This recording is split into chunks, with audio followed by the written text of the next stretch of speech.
అంటే కొంతమంది డాక్టర్ అంటే యంగ్ వాళ్ళే 30-40 వాళ్ళ ఉన్న వాళ్ళు కూడా చిన్నగా బైక్ నుంచి కింద పడగానే ఫ్రాక్చర్ అవుతా ఉంటుంది. అలా ఎందుకు అవుతుంది డాక్టర్ అంత చిన్న ఏజ్ లోనే? ఫ్రాక్చర్ అనేది how you fall also makes a difference అండి. ఇప్పుడు ఫోన్ ఇక్కడ నుంచి పడుతుంది, అప్పుడప్పుడు పగలదు, బట్ అది ఒక సర్టెన్ యాంగిల్ లో పడ్డప్పుడు మాత్రం బ్రేక్ అవుతుంది.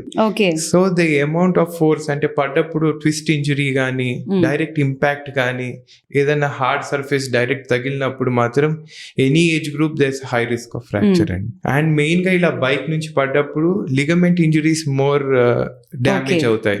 ఎందుకంటే బోన్ బాగానే స్ట్రాంగ్ ఉంటది, లిగమెంట్స్ మీద స్ట్రెయిన్ ఎక్కువ పడి ఏసీఎల్ పిసిఎల్ అంటారు, యాంటీరియర్ క్రూషియేట్, మెయిన్ కామన్ గా అయ్యేది అదే. సో డైలీ ఆల్మోస్ట్ వీక్లీ నేను ఒక 4-5 అన్న చేస్తా ఉంటాను ఏసీఎల్ రీకన్స్ట్రక్షన్స్. అన్ని కేసెస్ వస్తున్నాయి డాక్టర్. యా, మెయిన్ గా ఈ బైకర్స్ సడన్ బ్రేక్ వల్ల, ట్విస్ట్ ఇంజురీస్ వల్ల ఇలాంటివి అవుతూ ఉంటాయి. వాళ్ళకి చాలా పర్సెంటేజ్ ఎక్కువగా ఉంటుంది ఫ్రాక్చర్స్ అవ్వడానికి, డ్యామేజ్ అవ్వడానికి. Yeah definitely. ఈ లిగమెంట్ ఇంజురీస్ వాళ్ళు నెగ్లెక్ట్ చేసినప్పుడు అరుగుదల తొందరగా స్టార్ట్ అవుతుంది. సో అందుకే పెయిన్ అదేంటి యూజువల్ గా జాయింట్ పెయిన్ గానీ ఇబ్బందులు గానీ డిలే చేయొద్దు. ఈ నొప్పి ఎక్కువ రోజులు ఉన్నప్పుడు పెయిన్ కిల్లర్స్ తీసుకొని దాన్ని నెగ్లెక్ట్ చేసినప్పుడు వేరే సైడ్ ఎఫెక్ట్స్ కి దారి తీస్తూ ఉంటాయి. అంటే ఏ విధంగా డాక్టర్?